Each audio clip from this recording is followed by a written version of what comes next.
The taste of copper filled my mouth before I even opened my eyes. Wrong. Everything was wrong. The ground beneath me was frozen earth instead of my bed, pine needles instead of sheets. And that sound. God, that sound. Ivy's frightened whimpers cutting through the fog in my head. My eyes snapped open. Trees, darkness. Cold so sharp it burned. Mama. Ivy's small hand patted my face, her voice breaking. Mama, wake up. Please, wake up. I tried to sit up and gasped as pain exploded across my chest. The rejection mark. It was still fresh, still burning like someone had carved it into my soul with acid. I pressed my hand against my sternum where the bond had been severed, feeling the phantom agony of Marcus ripping himself away from me. I, Marcus Drake, beta of Crescent Moonpack, reject you, Sarah Wells, as my mate. The memory slammed into me. The pack house. Everyone watching.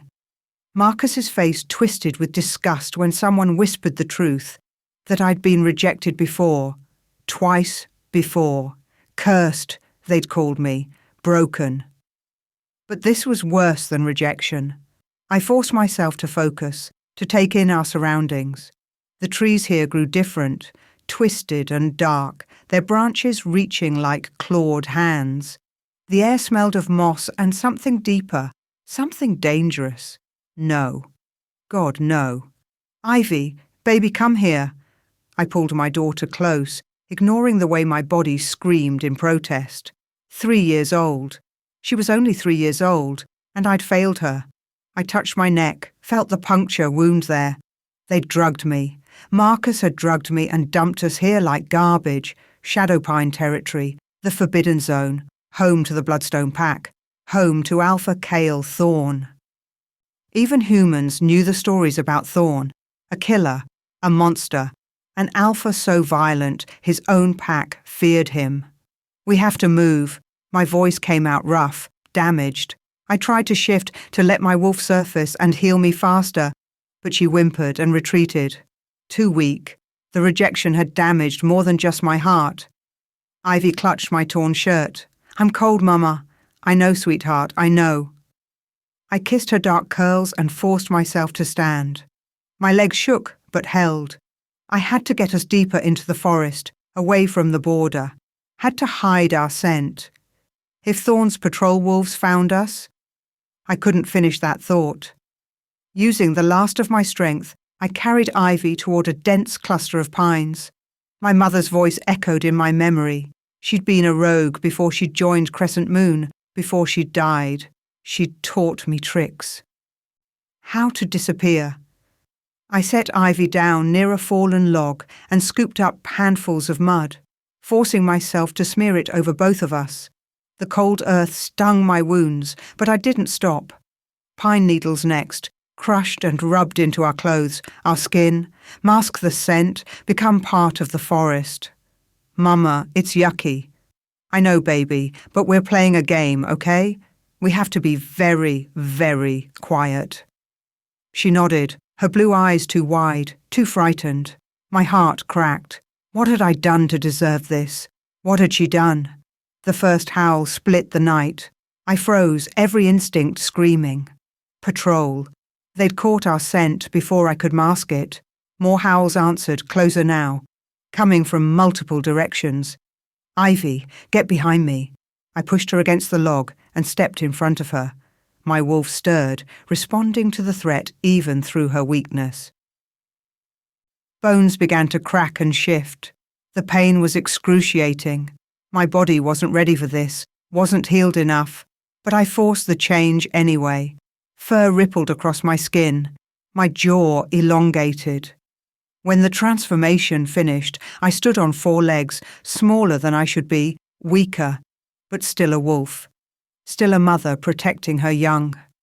The first patrol wolf emerged from the trees, massive, black as midnight. His lips peeled back to show teeth like daggers. 2 more appeared at his flanks, then 3 more behind us, surrounded. I growled low in my throat, the sound more desperate than threatening. Behind me, Ivy began to cry. The wolves didn't attack. They watched us with intelligent eyes, waiting. The largest one tilted his head, studying me like I was a puzzle he couldn't quite solve. Then the forest itself seemed to shift. He emerged from the shadows between the trees, a man, but not just a man. Power radiated from him like heat from a fire. He was huge, well over 6 feet, his shoulders broad enough to block out the stars. Dark hair fell past his collar, but it was his eyes that made my wolf whimper and press her belly to the ground. Silver, molten silver, glowing in the darkness like twin moons. Alpha Kale Thorn. He moved toward us with the casual grace of a predator who knew nothing in this forest could challenge him. His patrol wolves parted, giving him space. When he stopped a few feet away, I could see his face clearly. Scars. So many scars. They marked his face, his throat, disappeared beneath his dark shirt. These weren't battle scars from honor fights. These were torture marks, punishment marks. A female and a pup. His voice was rough silk, dark and smooth but edged with something sharp. In my territory, running. He crouched down, bringing those terrible silver eyes level with mine. Or hiding. I couldn't speak in this form, couldn't explain. All I could do was keep my body between him and Ivy. He tilted his head, nostrils flaring as he scented us. Crescent moon pack. No. His eyes narrowed. Former crescent moon. Someone rejected you. His gaze dropped to my chest, where the mark would show through my fur. Recently, I growled again, though it sounded pitiful even to my own ears. And they dumped you here. Something flickered across his scarred face. Not quite anger, but close. In my territory, bleeding. With a pup. He stood slowly, his hands curling into fists. Marcus Drake's work, I'd wager. The coward has a reputation. Behind me, Ivy sobbed harder. I could feel her small hands fisting in my fur. Kyle's eyes shifted to her, and I tensed, ready to lunge even though I knew it was suicide. But he didn't move toward her. Instead, he spoke words I didn't expect. Words that echoed with ancient power and made the air itself vibrate. I, Kale Thorn, Alpha of Bloodstone Pack, claim you both under my protection. Your blood is my blood. Your safety is my honor. Your enemies are my enemies. His silver eyes blazed brighter. You are mine now, both of you. The words wrapped around us like chains made of starlight. I felt them sink into my skin, my bones, my soul. A new bond. Different from a mate bond, but no less binding. Pack bond. Protection bond. His pack. His protection. The world tilted, my legs gave out. I shifted back to human form without meaning to. Too weak to maintain my wolf any longer. I was naked, bleeding, covered in mud and pine needles, and I couldn't find the strength to care. Kyle moved faster than I could track. He caught me before I hit the ground, his arms impossibly strong, impossibly gentle. Up close, I could see the scars on his forearms more clearly. Words. Someone had carved words into his skin with claws, over and over, until they became permanent marks that even his werewolf healing couldn't erase. Monster, beast, killer. Why? I whispered, the question taking the last of my strength. Why would you? Because no one gets left to die in my forest. His voice was soft, almost kind. It didn't match the monster everyone said he was. And because anyone cruel enough to dump a mother and pup in Shadow Pine deserves to learn what happens when you discard something I decide to keep. His eyes met mine, one last time. Silver and burning with something I couldn't name. Sleep, Sarah Wells. You're safe now. The darkness took me, and the last thing I felt was the steady beat of a monster's heart beneath my cheek. Chapter 2, I woke to softness. That was the first shock. Not cold earth or frozen ground, but sheets that felt like clouds against my skin. My body didn't hurt. Or at least, it didn't hurt the way it should have. The burning rejection mark had faded to a dull ache instead of the searing agony I remembered. I opened my eyes slowly, half expecting to find myself back in that frozen forest, dying. Instead, I found myself in a bedroom that belonged in a magazine. Exposed wooden beams crossed a vaulted ceiling. A stone fireplace took up half of one wall, flames crackling softly. The bed I lay in was massive, covered in thick furs and soft blankets, and beside me, curled into a small ball with her thumb in her mouth, was Ivy. Clean, fed, peaceful. I reached out with trembling fingers to touch her dark curls. They were soft and shiny, smelling faintly of lavender. Someone had bathed her, dressed her in clean pajamas, covered in little wolves, put her to bed beside me. She hasn't left your side. I jerked upright, my wolf surging forward defensively before I could stop her. A woman sat in a chair near the fireplace, her hands raised in a calming gesture. She was beautiful in that effortless way some wolves were. Copper hair pulled back in a braid, amber eyes that missed nothing, a healer's calm radiating from her like warmth. "Easy," she said softly. "I'm Rhea, the pack healer. You're safe. Safe." That word felt foreign on my tongue. "Where—" My voice came out rough and I swallowed hard. "Where am I?" Bloodstone pack house, Alpha Kale's personal wing. Rhea stood and moved closer, her movements slow and unthreatening. "You've been unconscious for 2 days. Your body needed time to heal from the rejection trauma and the drugs they gave you." 2 days. I'd lost 2 days. "Ivy is perfectly fine. Better than fine, actually." Rhea smiled, and it softened her striking features. She's been fed, bathed, and spoiled by half the pack. That little girl has more admirers than the Alpha himself. I looked down at my daughter, my throat tight. "I don't understand. Why would he—" "Because Alpha Kale commanded it," Rhea's voice held absolute certainty. "He said you were under his protection and that you were to receive the best care we could provide. No one questions the Alpha's commands." I touched my chest, feeling for the rejection mark. It was still there, but fainter now. Healing. I should be worse. The bond severance alone should have killed you, yes. Rhea moved to check my pulse, her fingers gentle on my wrist. "You're stronger than you know, Sarah. And you had something to fight for." Her eyes flicked to Ivy. The will to survive for a pup is powerful medicine. The door opened and I tensed, but it was just a young Omega carrying a tray of food. She couldn't have been more than 18, with blonde braids and bright green eyes. When she saw me awake, her face lit up. "Oh, you're awake, I'll tell everyone." She set the tray down on the bedside table with a clatter. "Alpha Kyle said to bring food the moment you woke. There's soup and bread and meat and—" "Mara." Rhea's voice was amused. "Breathe." The girl, Mara, grinned.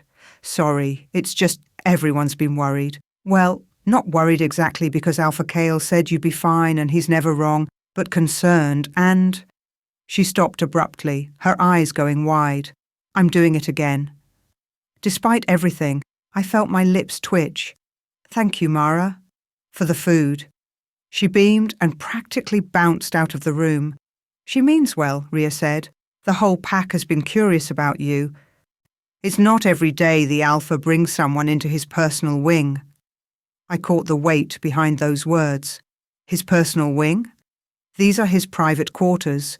No one comes here without invitation. Rhea pulled a chair closer to the bed and sat. "He wanted you close. Safe. Why?" The question burst out before I could stop it. "Why would he do this? He doesn't know me. I'm nothing to him. Just some broken wolf who—" "Don't." Rhea's voice turned sharp. "Don't call yourself broken. Alpha Kyle certainly doesn't see you that way.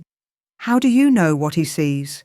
Because I've been this pack's healer for 10 years. I know our Alpha." She leaned forward, her amber eyes intense. "And I know he doesn't do anything without reason. If he claimed you and your daughter, if he brought you into his home, it's because he saw something worth protecting." I wanted to argue, to list all the reasons I wasn't worth protecting, but Ivy stirred beside me, making a small sound in her sleep. I stroked her hair and she settled again. "What is this place really like?" I asked quietly. "Everyone says the Bloodstone Pack is violent, dangerous, that your alpha is a monster?" Ria's smile was sad. "Yes, they say that. And in some ways, they're not wrong. Alpha Kale is the most dangerous wolf in the north. But dangerous isn't the same as cruel. He protects his pack fiercely. Perhaps too fiercely by some standards. The scars," I whispered, "on his arms. Someone carved words, his enemies, before he became who he is now." Ria's voice went cold. "They tried to break him. They failed. And every wolf who sees those scars now knows exactly what happens to those who underestimate him." A chill ran through me that had nothing to do with cold. "Come," Ria stood. "When you're ready, I'll show you around. The pack is eager to meet you properly, and Alpha Kyle has requested you join him in his office when you feel strong enough." Requested, right? Because Alphas requested things instead of commanding them. An hour later, cleaned up and dressed in clothes someone had left for me, soft jeans and a sweater that actually fit, I followed Ria through the pack house with Ivy's hand clutched in mine. The Bloodstone pack house wasn't what I expected. I'd imagined something dark and forbidding, full of scarred warriors and whispered threats. Instead, I found warmth. Light streamed through massive windows. Wolves gathered in common areas, talking and laughing. Pups ran through hallways playing. But there were differences from my old pack. These wolves moved with a confidence that bordered on dangerous. They watched me with sharp eyes, assessing, calculating, and when they looked at Ivy, something protective flickered across their faces. "Bloodstone wolves are loyal," Ria explained as we walked. "Fiercely so. Alpha Kale demands absolute dedication, but he gives it in return. Every wolf here would die for him without hesitation." "That sounds like fear." "No." Ria stopped, turning to face me. "Fear is what your old pack felt. What I see here is trust. Alpha Kyle has never let this pack down. Not once. We follow him because we believe in him." A group of warriors passed us in the hall. They nodded respectfully to Ria, then looked at me with curiosity. One of them, a massive male with a scar across his jaw, smiled at Ivy. "Pretty dressed, little one." Ivy, who'd been shy and quiet since we arrived, surprised me by smiling back. "It has wolves on it. The best kind of dress." He winked and continued on. "They're not what you expected," Ria said. "No," I admitted. "They're not." We continued through the pack house, and I couldn't help but notice the whispers that followed us. Wolves ducked their heads together, their voices too low for me to hear clearly, but I caught fragments. "The last Luna. 5 years. I think he'll ever—" Ria's expression tightened. "Ignore them." "The last Luna," I repeated. "Kale's mate. What happened to her?" Ria's steps faltered. For a moment, I didn't think she'd answer. Then she sighed. "Her name was Elena. She was kind, gentle, everything good. And she was pregnant when—" Her voice broke. "When Alpha Garrett of Crescent Moon and his allies kidnapped her." My blood turned to ice. Garrett, my former Alpha, Marcus's Alpha. "They tortured her," Ria continued, her voice hollow. "Sent Alpha Kale pieces of her clothing. Taunted him. When he finally found where they were keeping her, it was too late. She was gone. The baby too." I pressed my hand to my mouth, feeling sick. What Kyle did next? Ria shook her head. 3 packs. He destroyed 3 entire packs in his rage, left no stone standing. The council tried to stop him, but he was beyond reason, beyond control. When it was over, he was covered in blood and scars, and the wolf who'd been able to laugh and love was gone. "The scars on his arms," I whispered. "Monster, beast, killer."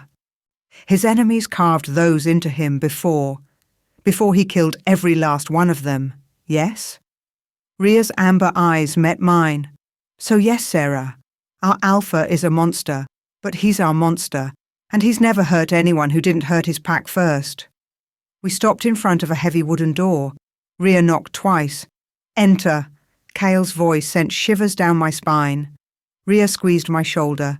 Remember, he's not what you've been told. Trust what you see, not what you've heard." She left before I could respond. I took a breath and opened the door. Kyle's office was all dark wood and leather, with maps covering one wall and bookshelves lining another. A massive desk dominated the centre of the room, and behind it sat the Alpha himself. In daylight, he was even more imposing. The scars on his face stood out starkly against his tan skin. His silver eyes tracked my every movement like a predator watching prey. He wore a simple black shirt that did nothing to hide the raw power in his frame. Sarah. He didn't smile, didn't soften. Sit. I moved to the chair across from his desk, my hand tight around Ivy's. She pressed against my leg, suddenly shy again. "The healer says you've recovered well." "Yes, thank you for everything. The room, the care, the clothes." He waved a hand, dismissing my gratitude. "You're packed now. We care for our own." He leaned back in his chair, those silver eyes never leaving my face. "But protection requires honesty. I need to know everything about your rejections. Why you were rejected 3 times, why Marcus Drake wanted you dead." Shame crawled up my throat like poison. It's not a pretty story. I didn't ask for pretty. I asked for truth. I swallowed hard. Where did I even start? The first time I was 19. My voice came out steadier than I expected. I'd just presented as a wolf. My fated mate was an alpha son, strong, handsome, everything a young wolf dreams of. But when we met, when he scented me, he looked disgusted. I forced myself to continue. He rejected me in front of his entire pack, said I wasn't pure enough, that my bloodline was tainted because my mother had been a rogue. Kyle's expression didn't change, but something flickered in his eyes. The second rejection came 2 years later. A rogue wolf, no pack, no home. I thought maybe someone like that wouldn't care about bloodlines. We bonded, or I thought we did. But when he found out about my first rejection, he panicked, said I must be cursed. That the moon goddess had marked me as unworthy. I laughed bitterly. He rejected me before the mate bond could fully form. And Marcus Drake? Cale's voice was dangerously soft. Marcus was different, or I thought he was. I looked down at Ivy, at her innocent face. He found me when I was pregnant, alone, cast out from my second mate's territory. He was kind, patient. He courted me properly, said he didn't care about my past. When the mate bond snapped into place, I thought the moon goddess was finally giving me a second chance. But he lied. He didn't know, I forced the words out, about the other rejections. I didn't tell him.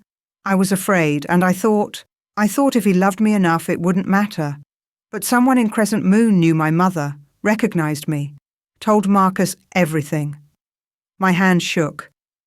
He looked at me like I was diseased, called me broken, cursed, said no wolf should be rejected once, let alone twice, that I must be fundamentally flawed.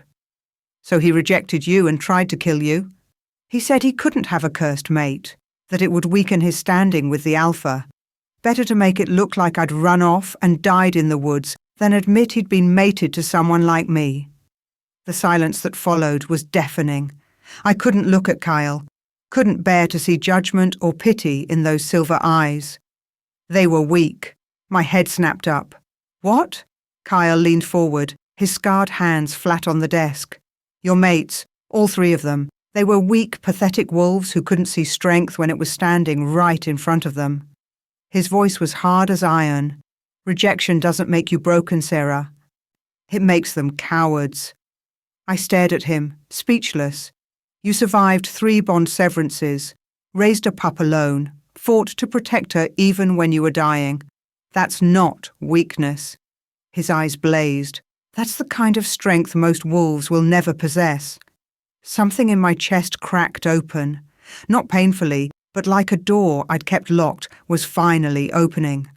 Before I could respond, Ivy decided she'd been quiet long enough. She let go of my hand and walked straight to Cale's desk, her little face set with determination. "You're the big wolf," she announced. Cale's expression shifted. Surprise. Then something almost like amusement. "I suppose I am." "You saved my mama." Ivy reached up, her small hands barely reaching the edge of his desk. "Thank you." I started to stand to pull her back, but Kyle held up a hand. Then he did something that made my heart stop. He came around the desk and crouched down to Ivy's level, making himself smaller, less threatening. "Your mama saved herself, little one. I just made sure she had somewhere safe to do it." Ivy studied him with the serious intensity only a 3-year-old could manage. Then she reached out and touched one of the scars on his face. "Does it hurt?" "Not anymore." "Good," she smiled. "You're pretty." A sound escaped Kyle that might have been a laugh, might have been something else. He looked at Ivy like she was something precious and breakable, and when she reached for him, asking without words, he lifted her into his arms like it was the most natural thing in the world. Ivy settled against his chest, completely unafraid, and started playing with his collar, and for just a moment, the monster of the north looked almost human. After Kyle dismissed us, with Ivy making him promise she could visit again, Rhea walked us back toward our room. But we didn't make it far before a massive male stepped into our path. He was tall as Kyle, but leaner, with dark hair shot through with silver and eyes like chips of ice. Power radiated from him. Beta power. "Rhea," he said, "I need to speak with our guest, alone." Rhea's expression tightened. "Damon, it's pack business." She looked at me, hesitation clear on her face, but finally nodded. "I'll take Ivy to the kitchen.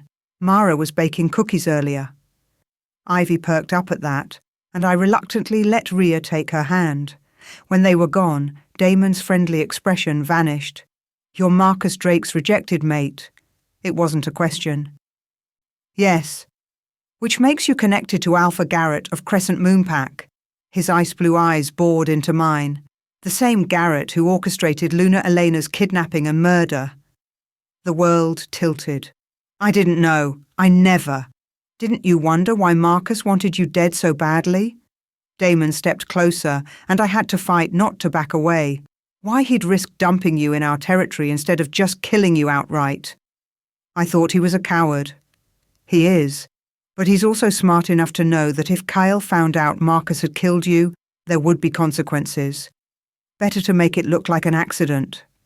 Let our wolves finish the job. Damon's voice dropped.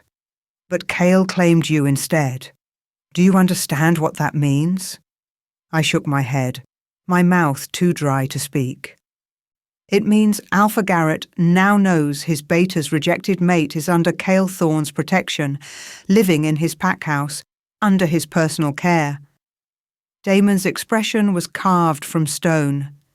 "You've just become a catalyst for a war that's been brewing for 5 years. I never wanted. I didn't know. It doesn't matter what you wanted." He stepped back, his expression softening slightly. "What matters is what happens next. And that depends entirely on whether Cale can control himself when Garrett inevitably comes calling." He walked away, leaving me standing alone in the hallway, my heart pounding and my mind reeling. That night, I couldn't sleep. I lay in the huge bed with Ivy curled against me, listening to her soft breathing, and tried not to think about everything Damon had said. Tried not to imagine the violence that might come because I'd been unlucky enough to be mated to the wrong wolf. Around midnight, I gave up. I slipped out of bed carefully, not wanting to wake Ivy, and padded to the door. Maybe I'd find the kitchen, make some tea, do something to quiet my racing thoughts. I opened the door and froze. Kyle stood in the hallway, his back against the wall opposite my room. His eyes glowed in the darkness. That eerie silver that marked him as something more than just an alpha. We stared at each other for a long moment. "What are you doing?" I whispered. "My job." His voice was quiet, calm. "Protecting what's mine." "You've been standing here all night?" "Every night since you arrived." My breath caught. "Why?" Because I told you nothing would touch you here. His eyes never left mine. And I keep my promises. I should have been afraid, should have questioned why an alpha would stand guard over a broken Omega and her pup, but all I felt was safe, protected in a way I'd never felt before, and terrified because my damaged, thrice-rejected heart was responding to his presence in ways that should have been impossible. The mate bond was supposed to break completely when severed, wasn't supposed to be able to form again. But standing there in the darkness with Kyle's silver eyes on mine, I felt something stir in my chest, something that felt dangerously like hope. "Sleep, Sarah," Kyle commanded softly. "I've got watch." I nodded numbly and retreated into the room, closing the door between us, but I could still feel him out there, standing guard, and I knew with absolute certainty that my life had just become infinitely more complicated. Chapter 3. 2 weeks in Bloodstone Pack, and I was starting to believe in safety again. That should have been my first warning. I stood in the training yard at dawn, my muscles burning as I held a defensive stance against Tara, one of the Pack's senior warriors. She was fast, skilled, and had been going easy on me for exactly 3 minutes before deciding I could handle more. Her fist came at my face. I blocked, twisted, and swept her legs. She went down hard, but rolled back up, grinning. "Better," she said, wiping dirt from her pants. "Last week you'd have taken that hit straight to the jaw." Last week I could barely stand for an hour without shaking. I rolled my shoulders, feeling the strength returning to my body, day by day. The rejection wounds had healed faster than they should have. Rhea said it was my wolf's natural resilience, but I knew better. It was this place, this pack. Him. "Again," Tara commanded, and we fell back into the rhythm of combat training. Around us other warriors worked in pairs, their movements fluid and deadly. These weren't the nervous, political wolves I'd known in Crescent Moon. Bloodstone wolves fought like they meant it, like their lives depended on every strike. Because in this pack, they did. I'd learned quickly that Kale didn't accept weakness, but he also didn't accept cruelty. There was no bullying here, no hierarchy based on who could hurt who worse. Just skill, dedication, and absolute loyalty to the alpha. "Mama!" I turned at Ivy's voice and barely had time to brace before she launched herself at me. All wild curls and bright laughter. I caught her, spinning her around as she giggled. "You're supposed to be with Mara," I said, trying to sound stern and failing. I was, but then Alpha Bear came and said I could come watch you. She pointed across the yard. My heart did something complicated in my chest. Kyle stood at the edge of the training ground, arms crossed, watching. Even from here I could feel the weight of his silver gaze. He wore simple training clothes, a dark shirt and pants that showed off the raw power in his frame, and somehow looked more dangerous than when he was dressed as Alpha. Ivy wriggled out of my arms and ran straight to him.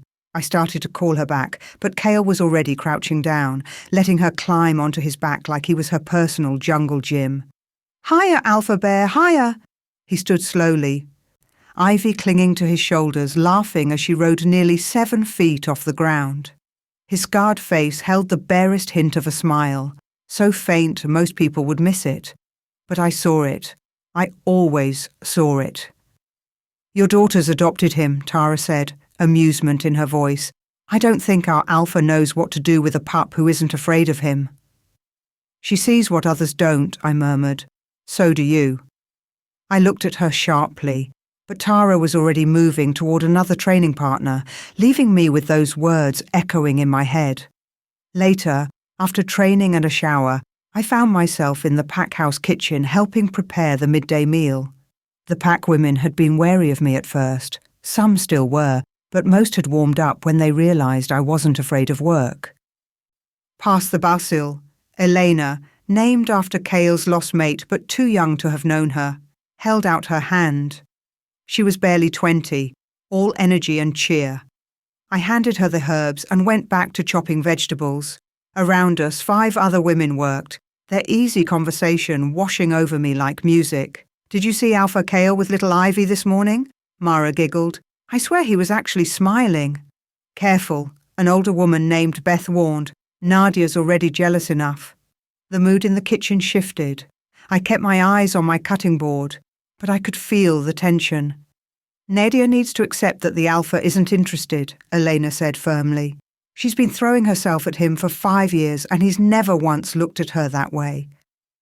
She thinks she should be Luna, Beth said quietly. That she's earned it by being patient. You can't earn a mate bond, Mara protested. It's either there or it isn't. Tell that to Nadia. I felt eyes on me and looked up to find all of them watching me carefully, waiting to see how I'd react. I'm not here to cause problems, I said quietly. Kyle gave me and Ivy sanctuary, that's all. Is it? Elena's smile was knowing. Because the way he looks at you, he doesn't. I cut her off, perhaps too quickly. He's just protecting pack members. That's what alphas do. But even as I said it, I knew it was a lie. The door swung open and 3 she-wolves walked in. I recognized them immediately. The ones who watched me with cold eyes, who whispered when I passed. The tallest, a beautiful wolf with midnight hair and sharp features, was Nadia. Ladies, she said, her voice honey-sweet and poisonous. Don't you have actual work to do instead of gossiping? The other women scattered. Even Beth, who had to be 50, hurried to another task. Only I stayed where I was, still chopping vegetables. Nadia approached slowly, her 2 friends flanking her like guards. You must be so grateful, she purred. Alpha Kyle saving a broken little Omega and her bastard pup. How charitable of him. I set down my knife carefully. My wolf rose in my chest, a low growl building. Ivy isn't a bastard. No? What do you call a child whose father rejected her mother before she was born? Nadia's smile was cruel. A reject birthing a reject. How fitting. That's enough. Ria's voice cut through the kitchen like a blade. The healer stood in the doorway, her amber eyes blazing. Nadia, I suggest you remember that Sarah and Ivy are under Alpha Kale's personal protection. Insult them, and you insult him. For a moment, Nadia's perfect mask slipped, showing rage beneath. Then she smiled again. Of course, I would never insult the Alpha's charity cases. She swept out, her friends trailing behind.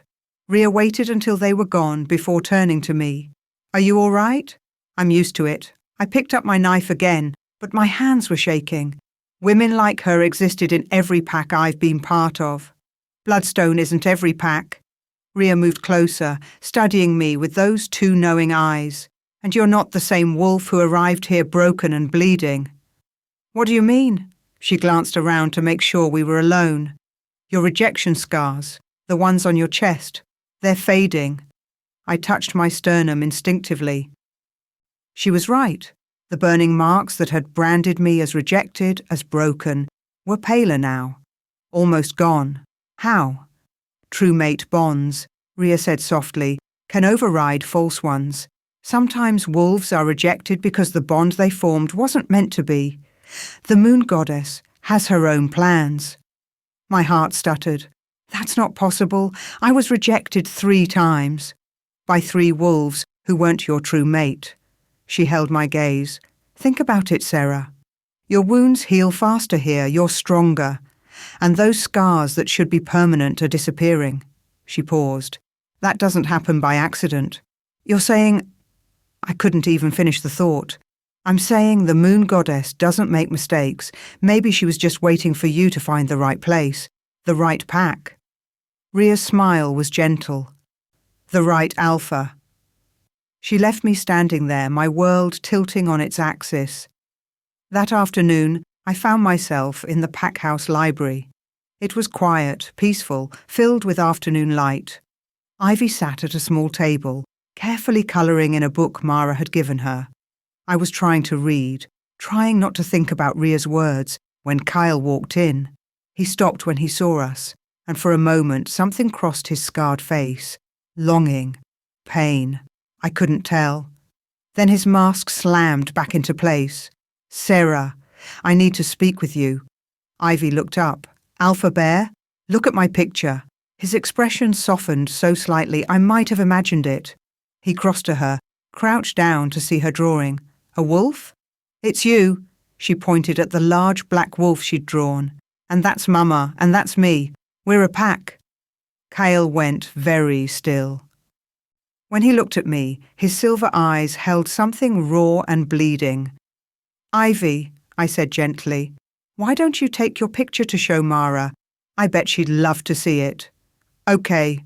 She gathered her crayons and skipped out, completely oblivious to the tension in the room.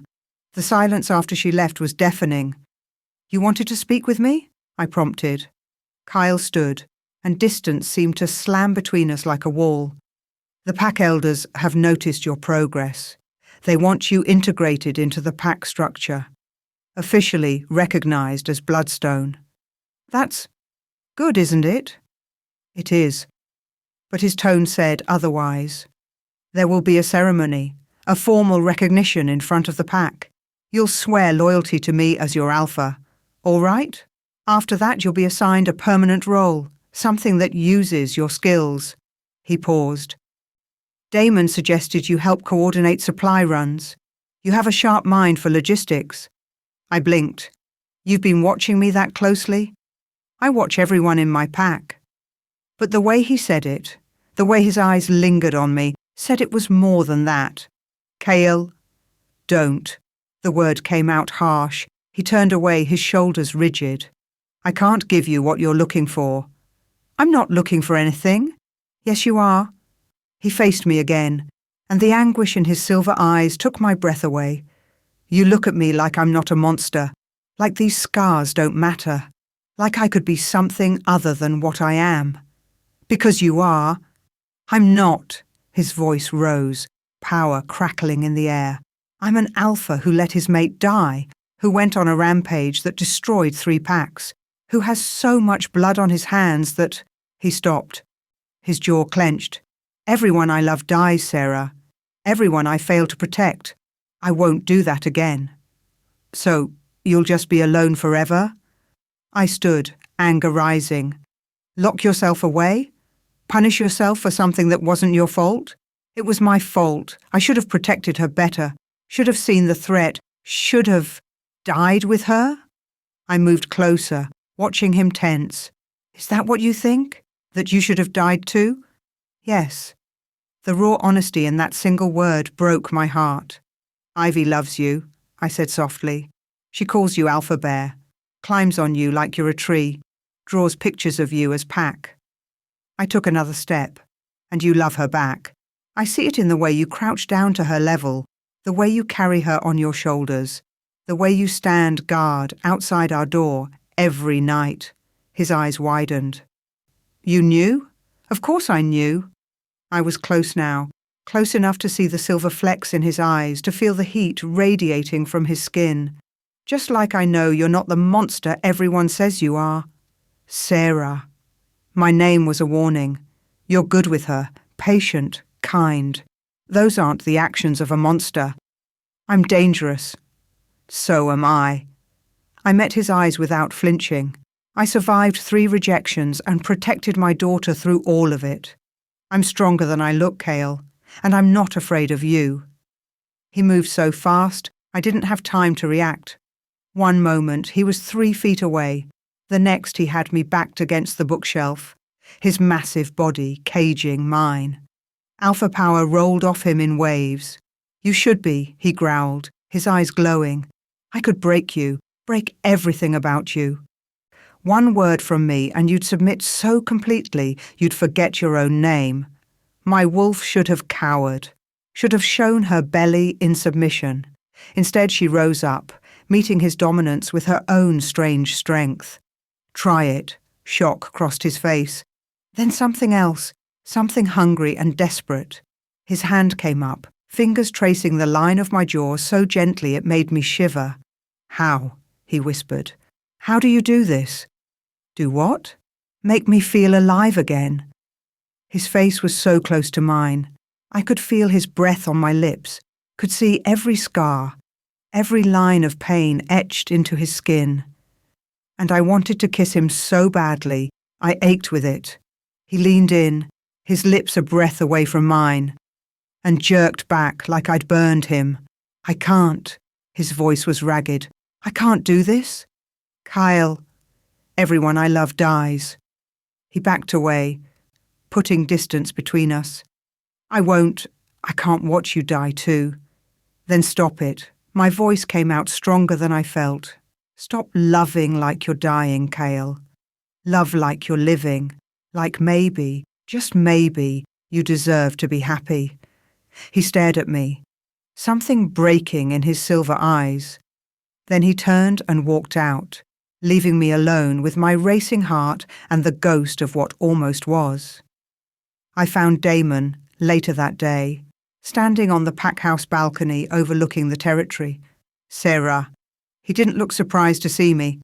I wondered when you'd come find me. Tell me about Elena, his first mate. Damon's expression went carefully neutral. Why? Because I need to understand.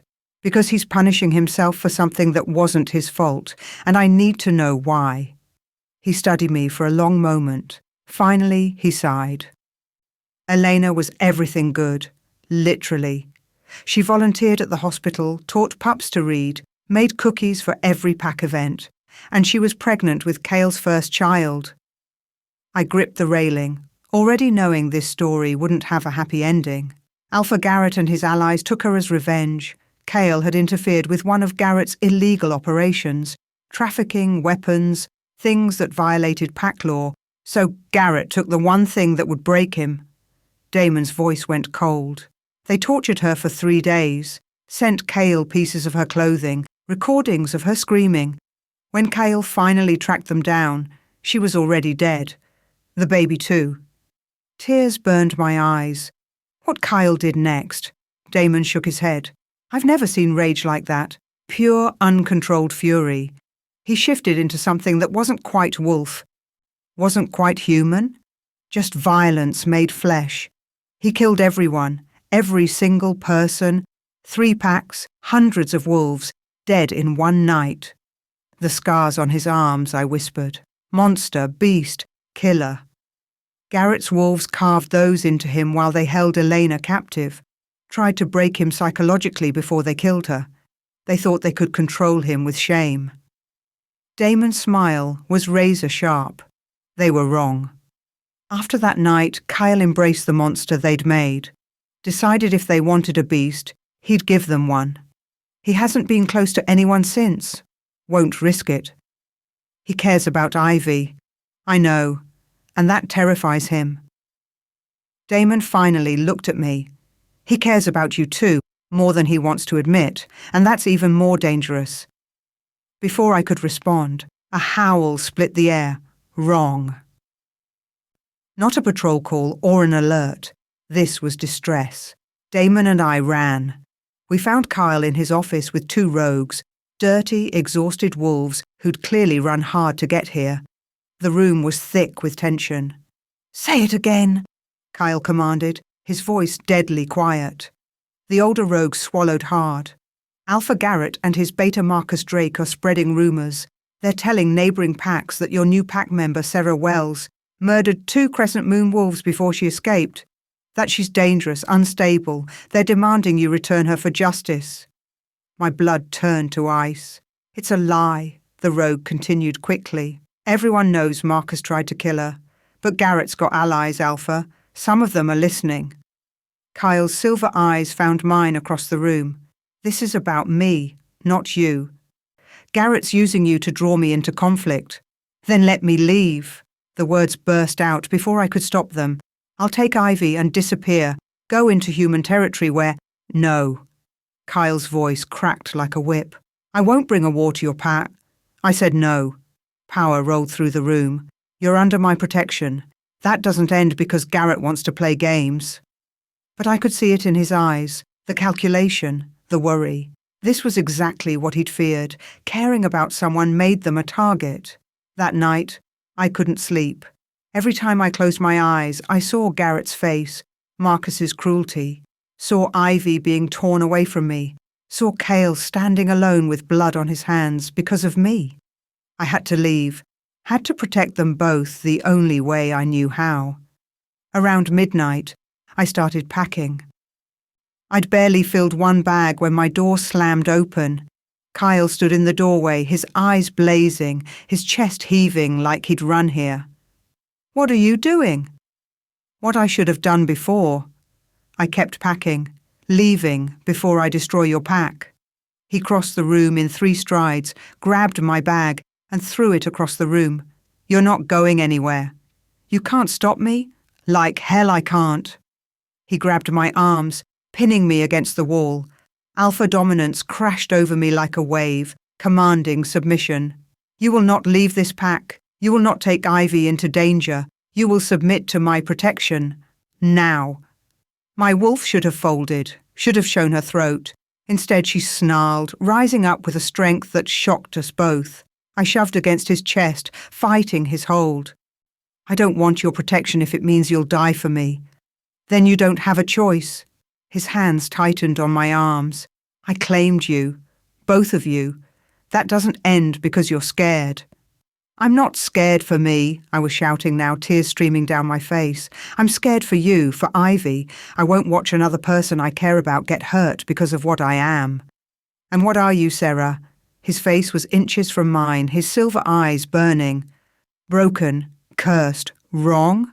"Yes." "No." His voice dropped to a whisper. "You're strong, brave, beautiful, and you're mine." The words hung between us, loaded with meaning. His gaze dropped to my lips. I felt his breath on my face, felt the heat of his body pressed against mine. Time seemed to slow. He leaned in, his mouth so close, and pulled away, anguish written across his scarred face. "I can't," he whispered. "I can't do this. I can't." His voice broke. "Everyone I love dies, Sarah. Everyone." I reached up, cupping his scarred face in my hands, making him look at me. "Then stop loving like you're dying, Cale. Love like you're living. Like maybe, just maybe, you deserve happiness too." He closed his eyes, leaning into my touch like a man dying of thirst. "I don't know how." "Then learn." I stroked my thumb across his cheek. "Let me teach you." For one perfect moment, I thought he might. I thought he might kiss me, might let himself feel something other than pain and guilt. Then a howl split the night. Distress, horror, death. Cale's eyes snapped open. "Stay here." He was gone before I could argue. I didn't stay. Of course I didn't stay. I followed the sounds of chaos to the forest edge, where half the pack had gathered around something on the ground. I pushed through the crowd and immediately wished I hadn't. Nadia lay in the dirt, her throat torn open, her eyes staring at nothing. Blood pooled beneath her, black in the moonlight, but it was what lay beside her body that made my blood freeze. My scarf, the one I'd lost 2 days ago, covered in Nadia's blood. "No," I whispered. "No, I didn't." "Sarah Wells." Kyle's voice was empty of emotion. "You're under arrest for the murder of pack member Nadia Cross." I looked at him, saw the anguish in his silver eyes even as his face remained stone. "Cale, please. I didn't do this."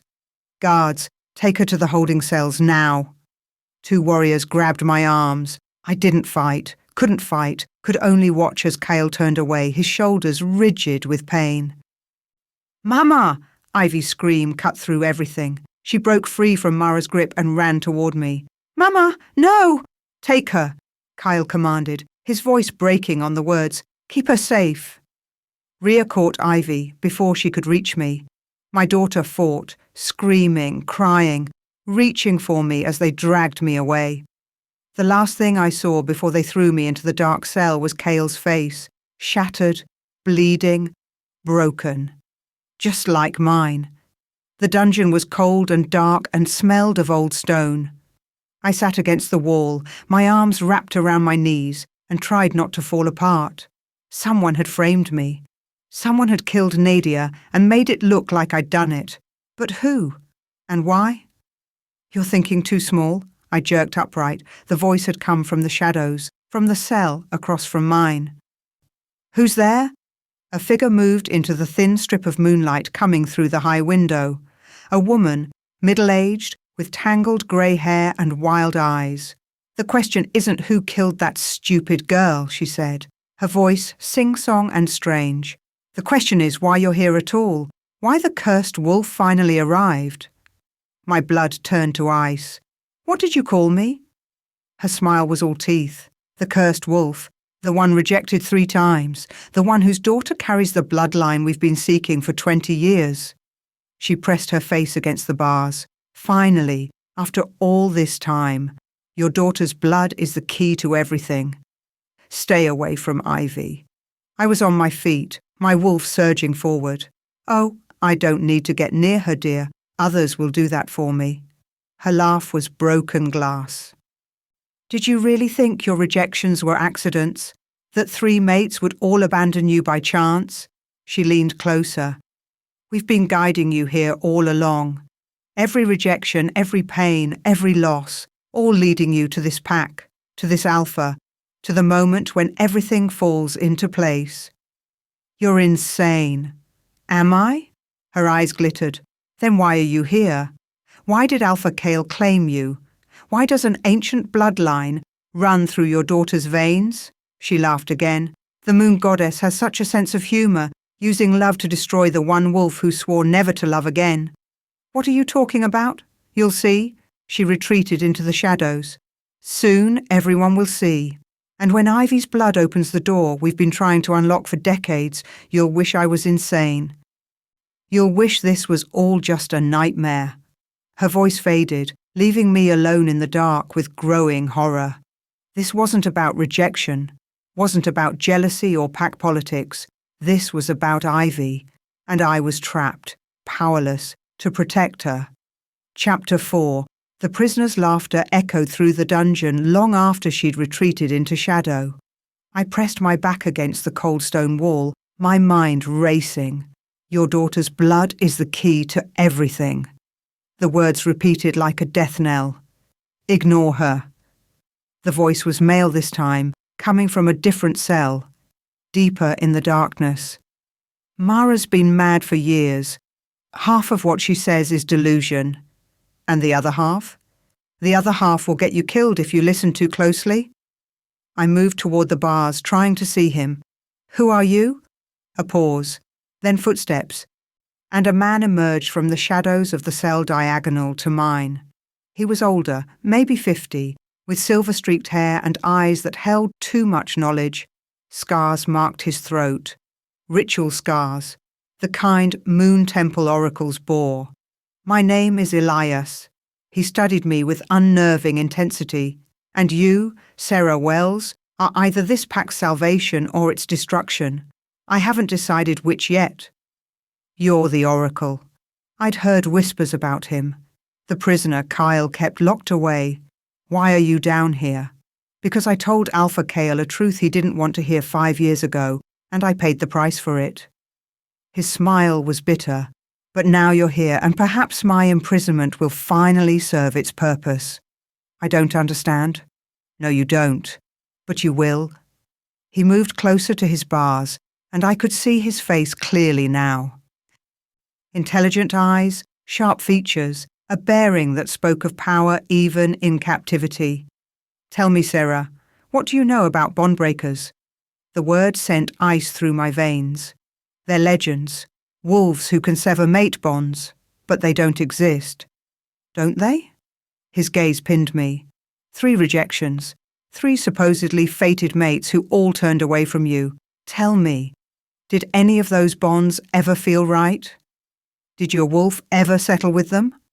I opened my mouth to say yes, to defend the bonds I'd formed, but the words wouldn't come, because he was right. None of them had felt right. Even Marcus, who'd seemed kind, had always felt off, like wearing shoes that were the wrong size, close enough to work, but never comfortable. "You felt it," Elias said softly. "Your wolf knew. That's why she didn't fight the rejections the way she should have. She was protecting you from false bonds." "That's not possible. The moon goddess." The moon goddess creates bond breakers for a reason. He leaned against his bars. Once every century or so, she births a wolf who can sever and reform mate bonds, a living reminder that the bonds we think are fate can be broken, changed, remade. You're not cursed, Sarah. You're rare, dangerous, powerful. My head spun. I'm not powerful, I'm just a wolf who survived 3 bond severances that should have killed you? Who heals faster than normal? Whose daughter shows abilities no 3-year-old pup should possess? His eyes glittered. You're a bond breaker, Sarah, and your power is just beginning to manifest. Why? I gripped my bars. Why would I be this? Why would the moon goddess do this to me? Because your true mate needed you. Elias's voice went soft. Because somewhere out there is a wolf whose bond with you will be unbreakable, whose connection will be so strong that nothing, not distance, not time, not even death, could sever it. But first, you had to learn, had to be tested, had to survive. Kyle, my mind whispered his name before I could stop it. I see you've already figured it out. Elias smiled. Alpha Kale Thorn, the monster of the north, the wolf who swore never to love again, and you, the bond breaker who could give him no choice. He doesn't want me, he made that clear. He wants you so badly, it's killing him. Elias's voice hardened. But that's not what you need to understand right now. You need to understand why you're here. Why all of this happened. What do you mean? Your rejections weren't accidents, Sarah. They were orchestrated. He let that sink in. Alpha Garrett of Crescent Moonpack has been manipulating your life for years. He used dark magic and subtle influence to push those wolves away from you, to force those rejections. The dungeon seemed to tilt. That's impossible. How could he? Because he knew what you were before you did. Elias's voice went cold. Bondbreaker wolves are identified young by certain signs. Your mother was a rogue, which made you harder to track, but Garrett found you eventually. He's been planning this since you were 19. Every rejection, every pain, every loss, all leading you to your 3rd rejection, the one that would fully manifest your power. But why? Why go through all that trouble just to kill you? Elias finished. He wanted you dead after the 3rd rejection, when your power emerged but before you learned to control it. He had Marcus drug you and dump you in Shadowpine, expecting Kale's wolves to finish the job. I sank to the floor, my legs giving out. He wanted me dead. Not just you, your daughter too. Elias's voice gentled. Ivy carries your bondbreaker blood, but she's also got something else. Her father, whoever he really is, gave her hybrid abilities that make her blood even more potent. Garrett wants that blood, wants to use it to create an army of wolves whose loyalties can be artificially controlled. Imagining it. Wolves forced into false bonds with him, their free will stripped away, their power channeled to his command. Horror crawled up my throat. He wants to experiment on my daughter. He wants to use her blood to enslave every pack in the north. Elias gripped his bars, and he almost succeeded. Would have if Kale hadn't claimed you both. That wasn't part of Garrett's plan. Why are you telling me this? I demanded. Why now? Because Kyle won't believe me. He thinks I'm a traitor, a liar. But he'll believe the evidence, and he's gathering it now, even as we speak. Elias's smile was grim. Your alpha is many things, Sarah, but he's not stupid. He knows someone set you up. He's just figuring out how deep the conspiracy goes.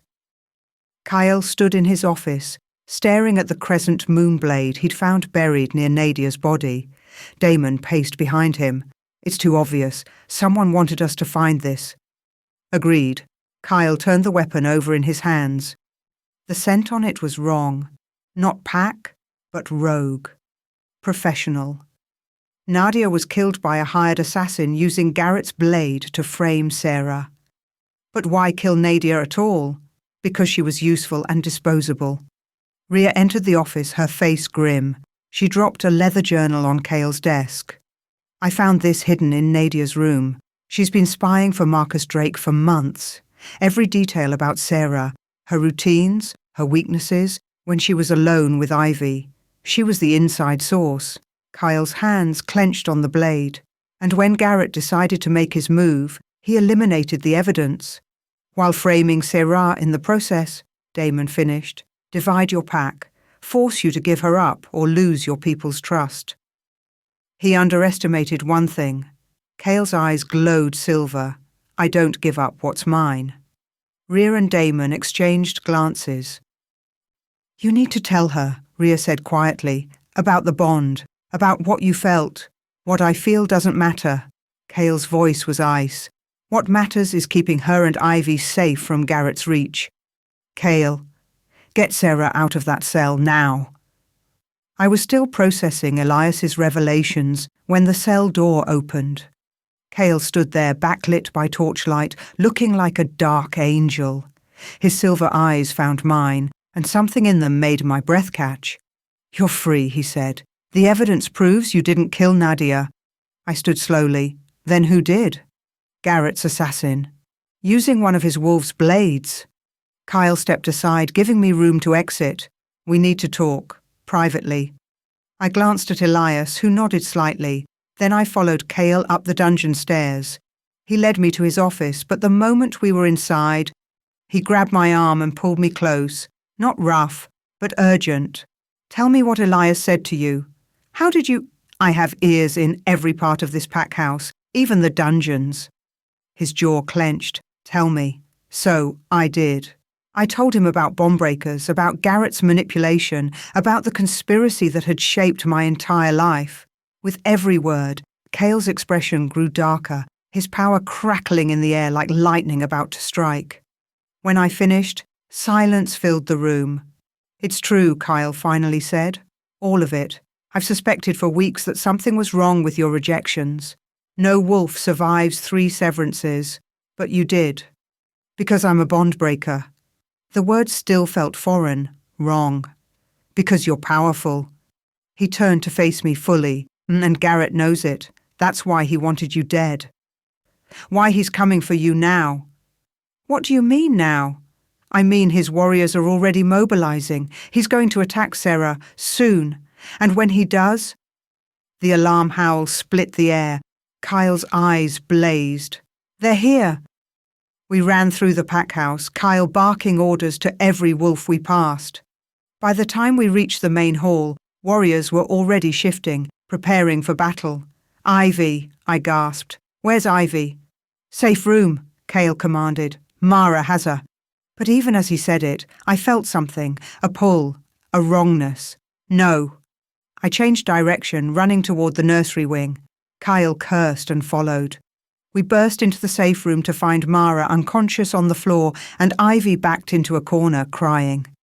3 crescent moon warriors stood between us and my daughter. Kyle shifted instantly.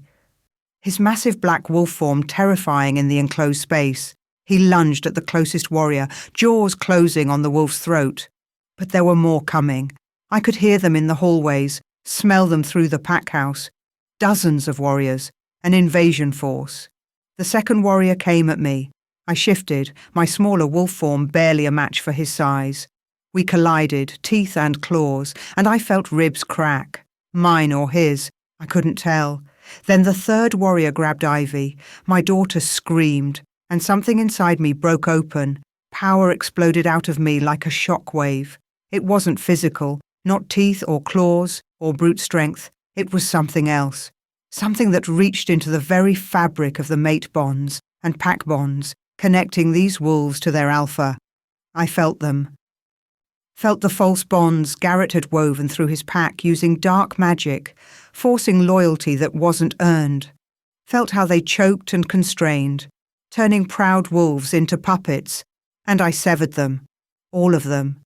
My scream echoed through the pack house, through the territory, carrying power I didn't understand.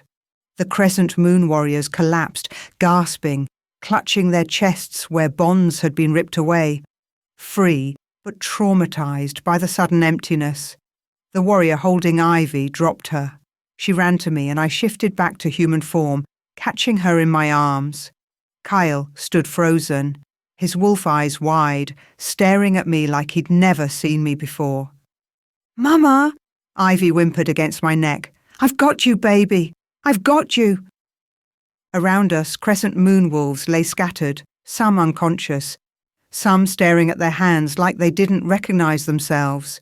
Outside, I could hear more collapsing. The entire attack force, brought down by bonds, severed in an instant. Rhea burst into the room, took one look at the carnage, and whispered, "Moon goddess. She really is a bond-breaker." Kyle shifted back to human form. He moved toward me slowly, carefully, like approaching a wild animal. "Sarah." I looked up at him, my daughter in my arms, power still crackling under my skin. "I didn't mean to. I don't know how You saved us." His voice was raw. "You saved everyone. They were going to take Ivy." Tears streamed down my face. I couldn't let them take her. He dropped to his knees in front of me, bringing himself eye-level despite his size. His scared hand came up, cupping my face with infinite gentleness. "You're magnificent," he whispered. Later, after the crescent moon wolves had been secured and Ivy had finally fallen asleep in my arms, Cale found me on the balcony outside our room. The night was cold and clear. In the distance I could hear the pack securing the territory, tending to wounded, dealing with prisoners. "We need to talk," Kyle said quietly. I nodded, not trusting my voice. He moved to stand beside me, his presence warm against the night chill. For a long moment, neither of us spoke. "I felt it," he finally said. "The moment I found you in that forest, bleeding and broken. I felt the mate bond snap into place like a chain around my heart." My breath stopped. I rejected it. His voice was rough with pain. Didn't speak the words, didn't formalize it, but in my heart I rejected you because I was terrified. Because everyone I loved dies, because I'd already lost one mate and I couldn't survive losing another. "Cale." "But I can't deny it anymore." He turned to face me, his silver eyes blazing.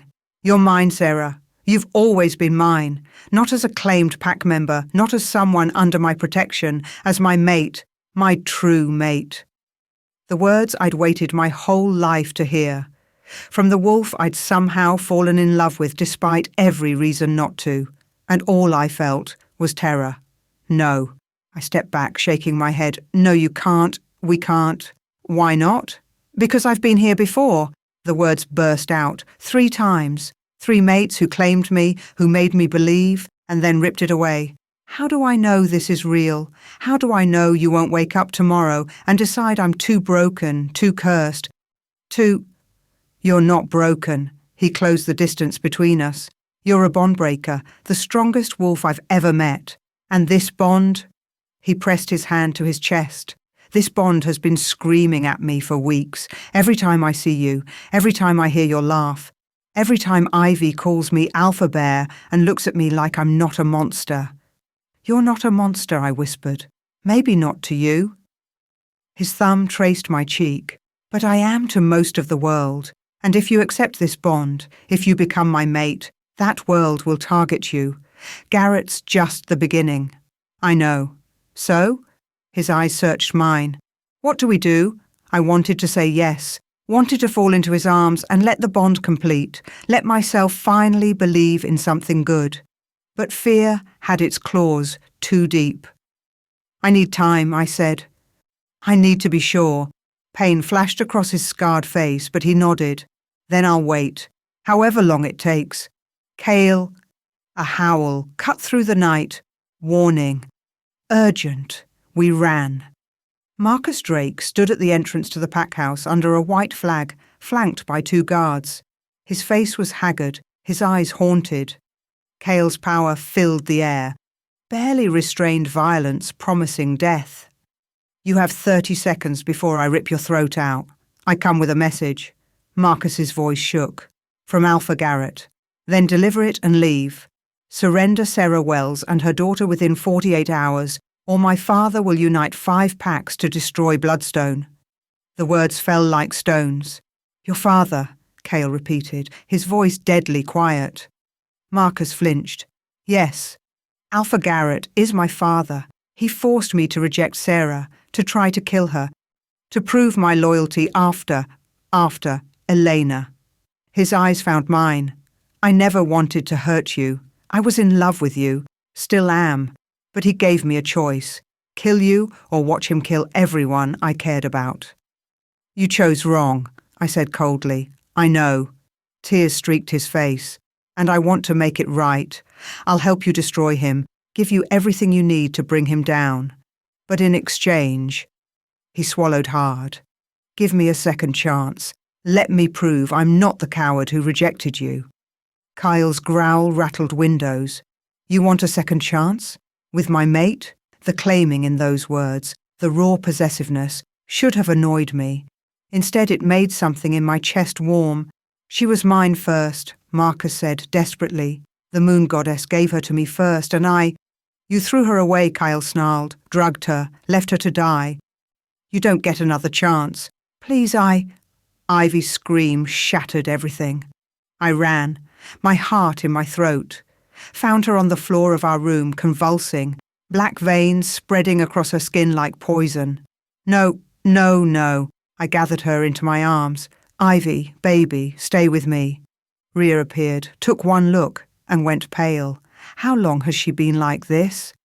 She was fine 5 minutes ago. More pack members crowded in. And then Elias, somehow free from his cell, pushed through. He looked at Ivy and closed his eyes. Moon goddess, he actually did it. Did what? Kyle demanded. Garrett poisoned her. Elias's voice was hollow. Weeks ago, before Marcus rejected Sarah. Slow-acting toxin, designed to force Sarah into his custody when it activated. It's triggered now. She has maybe 48 hours before it kills her. The world stopped. There's a cure, Elias continued, but Garrett has it. He'll only give it in exchange for Sarah's surrender. I looked down at my daughter, at the black veins spreading across her skin, at her blue lips and fluttering eyelids, looked at the life I'd fought so hard to protect slowly slipping away. Then I'll go. My voice was steady, calm, dead. I'll surrender. No. Kyle's hand on my shoulder. We'll find another way. There is no other way. I looked up at him, and he must have seen the truth in my eyes. She's my daughter. I'll trade my life for hers. That's not even a choice. Sarah, will you let her? I demanded. Will you let my daughter die because you want to keep me? The anguish on his face was answer enough. I stood cradling Ivy's limp body. I need to contact Garrett. Tell him I accept his terms. You can't. Kyle's voice broke. I just found you. I can't lose you. Then you'll know how I felt. I moved toward the door. 3 times, 3 rejections. 3 times losing someone I thought was mine. I looked back at him. At least this time, I'm choosing it. At least this time, my daughter lives. I walked away, leaving him standing there, his silver eyes burning with helpless rage. And I knew, with absolute certainty, that when I walked into Garrett's hands, I was walking into my death. The only question was whether Cale would let me go, or whether he'd follow me into hell itself. Chapter 5. The wolfsbane tea sat on the table between us, innocent as poison could look. Kyle paced his office like a caged predator, silver eyes blazing. We raid Garrett's compound, full force. My elite warriors can breach his defences and how many wolves die in the process? I kept my voice steady. How many of your pack members do you sacrifice for me? As many as it takes. He stopped, facing me with raw intensity. I won't let you walk into his hands. You don't have a choice. Like hell I don't. He moved closer, his presence overwhelming. I'm your alpha, your mate.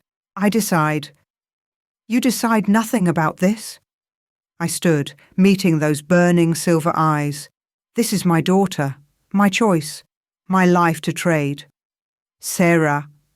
Drink the tea, Kyle. My voice came out softer than I intended. Please, you need to stay hydrated for what's coming.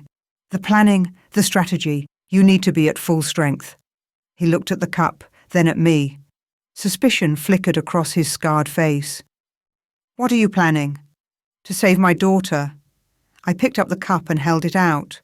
"Will you at least drink with me? One last quiet moment before everything falls apart."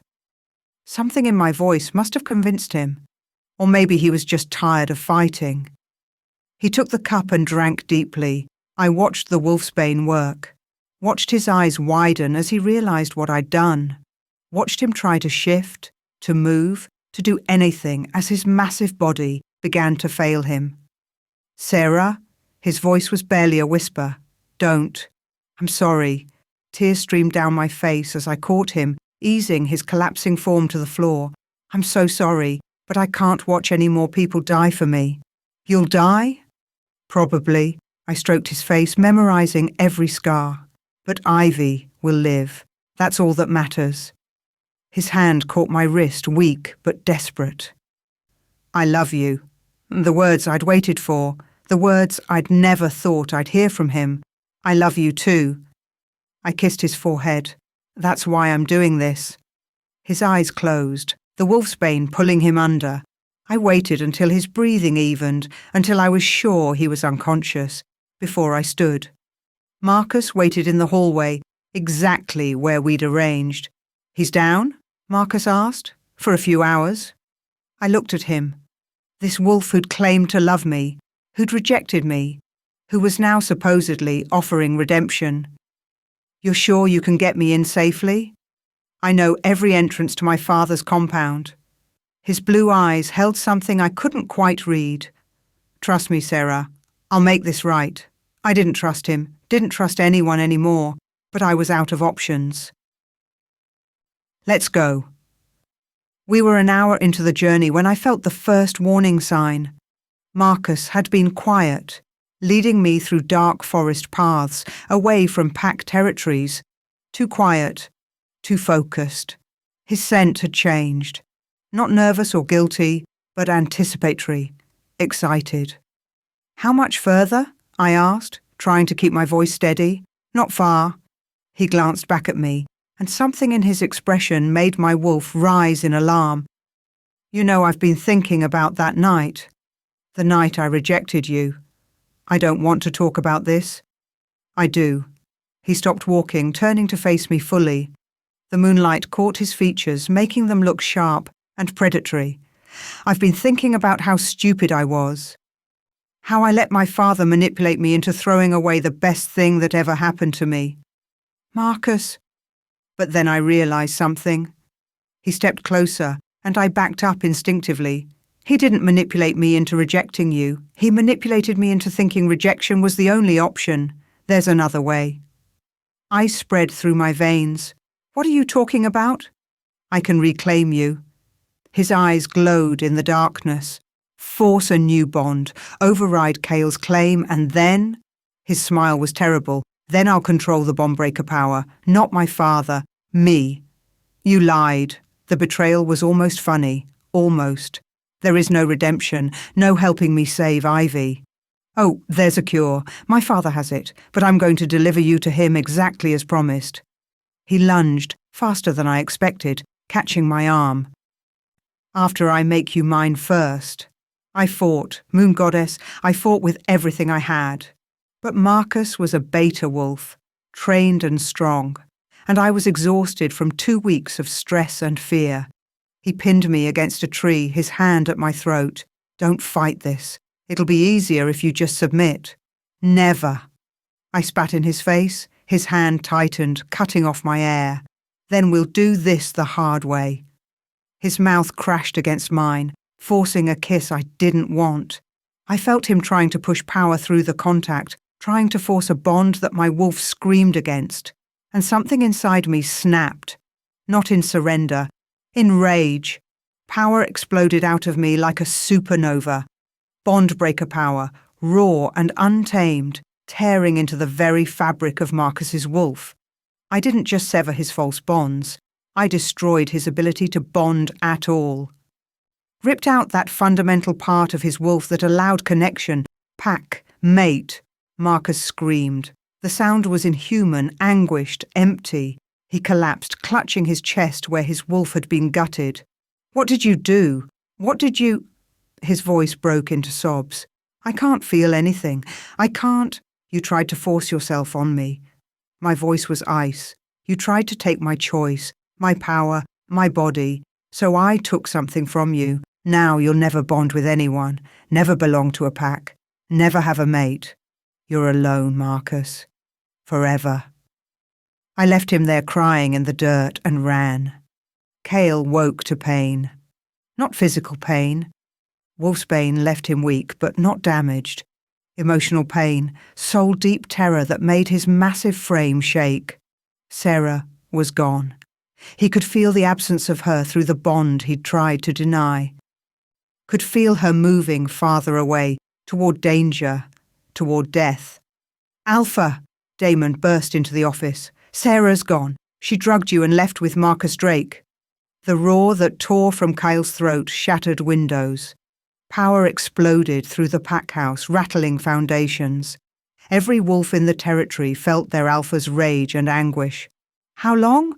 His voice was barely recognizable. "An hour, maybe more." An hour? She could be anywhere. Could already be in Garrett's hands. Could already be dead. No. Kyle shifted, bones cracking and reforming.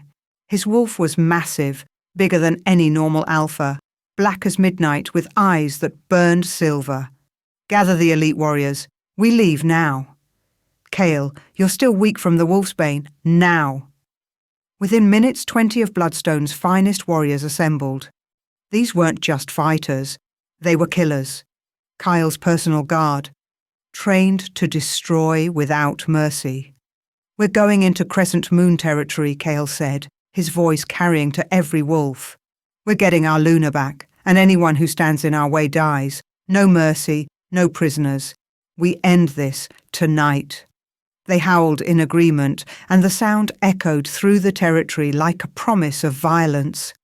Kyle caught Sarah's scent and ran. His pack followed, and the forest trembled at their passing. The monster of the north was unleashed, and this time nothing would stop him. The first Crescent Moon Patrol never saw them coming. Kyle tore through 3 wolves before they could even shift. His jaws closed on a throat, ripped, moved to the next target. Blood painted the ground black in the moonlight. His warriors fanned out. Efficient and brutal. These weren't honor fights. This was slaughter. "Alpha Cale." One wolf tried to surrender, showing his belly. "We didn't know." Cale didn't care. Didn't want excuses. Wanted blood. Wanted vengeance. Wanted his mate back. The wolf died choking on his own blood. They moved through Crescent Moon territory like a plague. Every patrol, every guard post, every wolf stupid enough to challenge them. All of it ended in death. Damon ran at Cale's side. "She's close. I can smell her." Cale could too. Sarah's scent, sharp with fear and power. And something else. Blood. Not hers, but recent. What had happened? They found Marcus 20 minutes later. He sat against a tree, staring at nothing, his face wet with tears. He didn't even look up when Cale's massive wolf form approached. "She broke me," Marcus whispered. "Destroyed my wolf. I can't feel anything anymore, can't bond, can't pack, can't." His voice cracked. "She made me empty." Kyle shifted to human form. "Where is she?" "Gone, running to my father, going to trade herself." Marcus finally looked up, and his eyes were dead. "She's going to die, and I can't even care. Can't feel anything about it. She took everything." "Good." Cale's voice was merciless. "You deserve worse." He shifted back and kept running, leaving Marcus to his hollow existence. I could see Garrett's compound ahead, a fortress of stone and wood, crawling with guards. Suicide to walk in there alone. But Ivy was dying. I could feel it through some mother's instinct, through some bond that went deeper than wolf or pack. My daughter's life was slipping away. I had to try. I stepped out of the forest, hands raised. Walking toward the front gate, guards spotted me immediately. Crossbows raised, wolves shifting, power gathering. "I'm Sarah Wells," I called out. "I'm here to surrender. Tell Alpha Garrett I'm here for the cure." The gates opened slowly. Garrett emerged, flanked by a dozen warriors. He was handsome in a cruel way, with dark hair shot through with silver and eyes like chips of ice. Power radiated from him. Old alpha power, corrupted by dark magic. "The bomb-breaker," his smile made my skin crawl. "Welcome. I've been waiting for—" A howl split the night. Not a normal howl. This was something primal, terrifying, full of rage and promise. Kyle. I turned and saw them emerging from the forest. 20 massive wolves, all black and silver and death. And at their head, bigger than all of them, was Kale. Our eyes met across the battlefield. In his wild, desperate gaze, I saw everything. Saw his fear, his rage, his love. Saw that he'd come for me, just like I'd known he would. That he'd burn down the entire world before he let me die. And I saw my own truth reflected back. I wasn't alone anymore. Would never be alone again. Garrett laughed. How touching. The monster comes to save his broken Luna. This will be... Kyle charged. What happened next was chaos. Beautiful, terrible chaos. Bloodstone warriors crashed into Crescent Moon guards. The battle was brutal, vicious, without mercy. These weren't wolves playing at war. These were predators fighting for survival, for pack, for love. I ran toward the compound, toward where the cure had to be kept. Garrett tried to stop me, but Kale was there, his massive wolf form slamming into the alpha with enough force to crack stone. They fought like titans. Kyle's teeth and claws against Garrett's dark magic. Blood flew. Bones cracked. The earth itself seemed to shake. Then Garrett did something terrible. Dark energy poured from him, wrapping around Kale like chains. Alpha compulsion, but wrong. Corrupted. Enhanced by magic that shouldn't exist. "Kneel," Garrett commanded, power drowning out everything else. And Kale began to kneel, fighting it, his wolf howling in rage, but slowly, inexorably bowing to the compulsion. "No!" I ran, throwing myself between them. The dark energy hit me like a physical blow. I felt it trying to dig into my mind, my wolf, trying to force submission. But I was a bond-breaker, and bonds, even magical ones, were my domain. I grabbed that dark energy and pulled. Felt the network of corruption Garrett had woven through his entire pack. The false loyalty he'd forced through dark magic.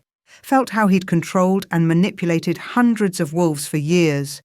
And I shattered it. All of it. My scream carried bond-breaker power across the entire compound. Every false bond, every corrupted tie, every magical chain. All of it broke at once. Crescent Moon wolves collapsed gasping, suddenly free. Some cried, some laughed, some just stared at their hands like they didn't recognize themselves. Garrett staggered, his power gutted. "What have you done?" "Freed them."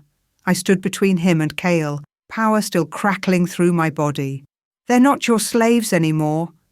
The freed wolves looked at Garrett with hate in their eyes, looked at the alpha who'd controlled them, manipulated them, stolen their free will. They attacked as one. Garrett tried to fight, tried to use his magic. But without his false bonds, he was just another alpha. Strong, but not invincible. Kyle recovered, shifted back to human form, and grabbed Garrett by the throat. "This is for Elena, for my unborn child, for every wolf you've destroyed." "Wait," Garrett gasped. "The cure. You need me for the cure." "Tell me where it is," Kale growled, "and I'll make your death quick." Garrett laughed, blood bubbling from his lips. "There is no cure. I lied. The child dies at dawn." The world stopped. "No?" I couldn't breathe, couldn't think. "You're lying. I said whatever I needed to get you here." Garrett's smile was terrible. "Your daughter's already dead. You just don't know it yet." Kyle's hand tightened, and I heard Garrett's neck break. The sound was final, absolute, but I couldn't feel relief. couldn't feel anything except the crushing weight of failure. Ivy was dying, and I'd failed to save her. I collapsed to my knees, sobs tearing from my throat. No, please no, not her. Take me instead. Please. Warm hands on my shoulders, Kyle pulling me against his chest. Sarah, listen to me.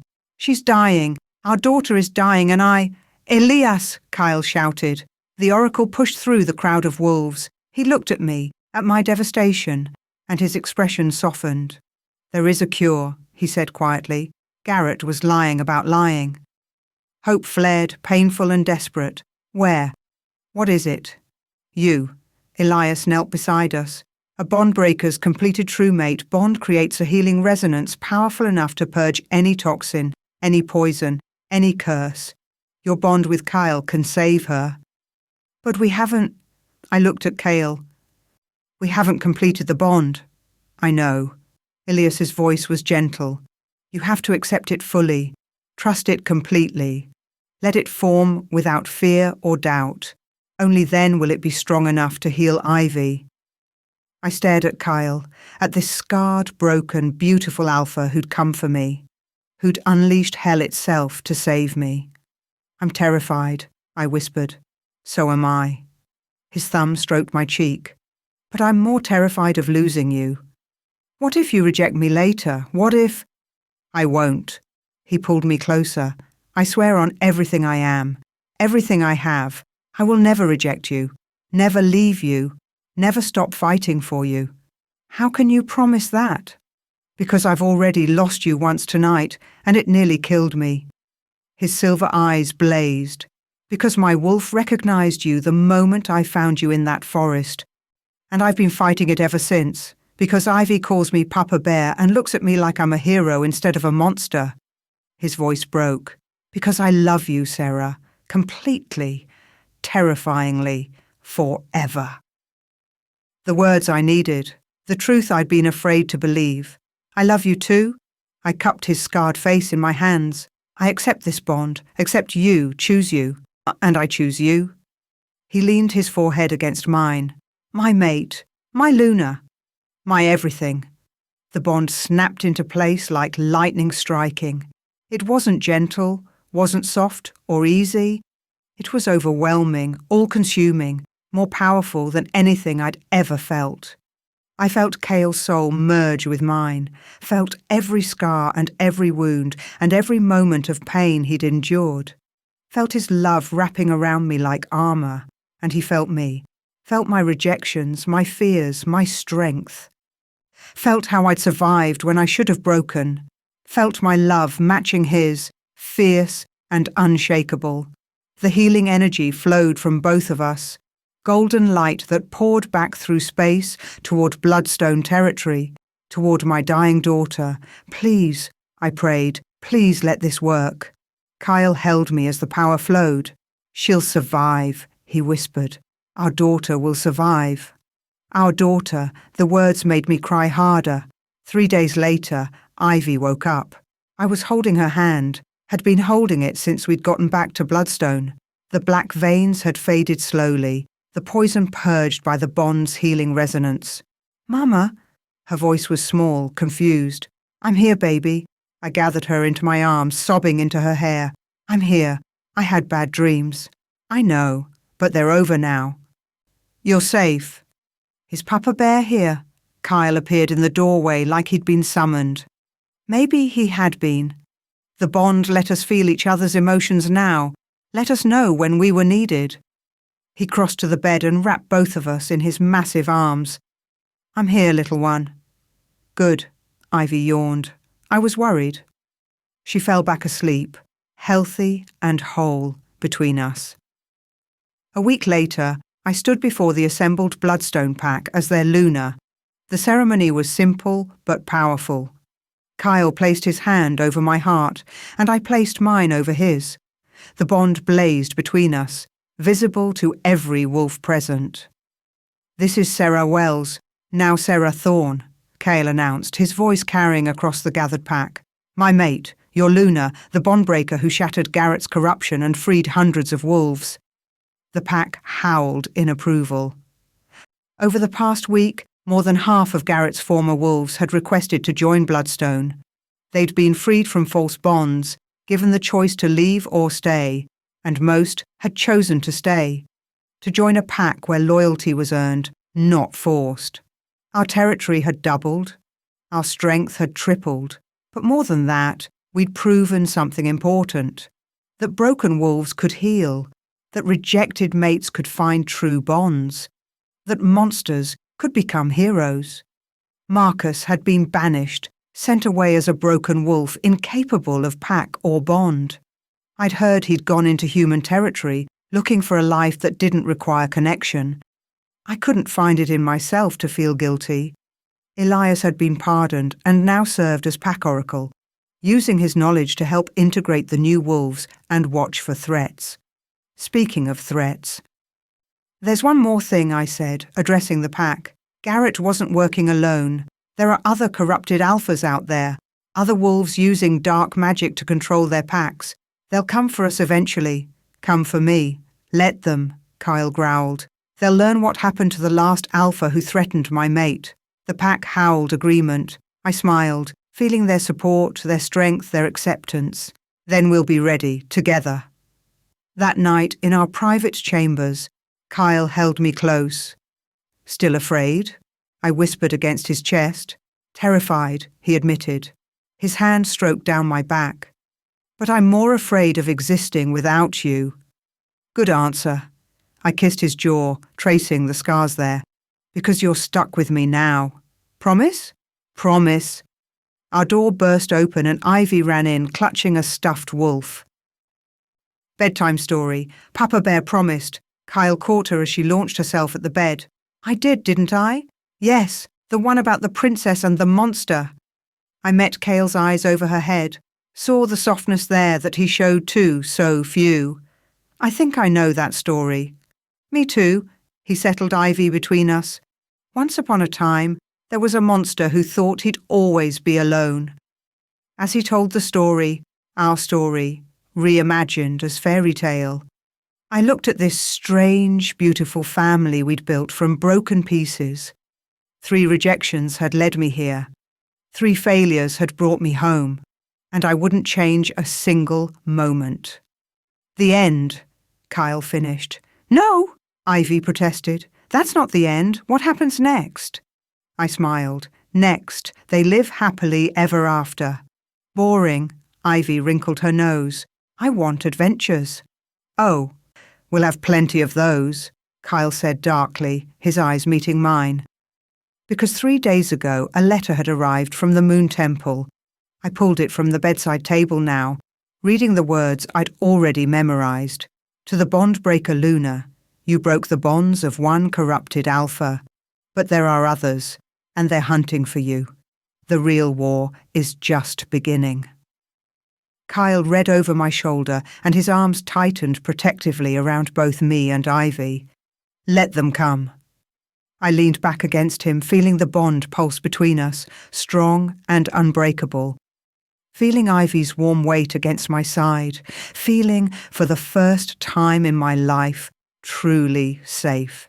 "Together," I agreed, because my story had started with rejection, with pain, with believing I was broken and cursed and wrong, but it would be written in triumph. I was Sarah Thorne, bondbreaker, Luna, mate to the monster of the north, mother to a miracle child. And I was done being afraid. Let the corrupted alphas come. Let them try to break what we'd built. They'd learn what everyone else had learned. You don't mess with a wolf who's been rejected 3 times and survived. You don't threaten a mate who's found her true bond. And you never, ever come for a mother's child. The war was coming. But this time, I'd be ready. This time, I wouldn't be the broken wolf running from rejection. I'd be the bond-breaker Luna who shattered chains and chose her own destiny. And I would win. The end. Thank you for listening to this story. Like, share, and subscribe for more.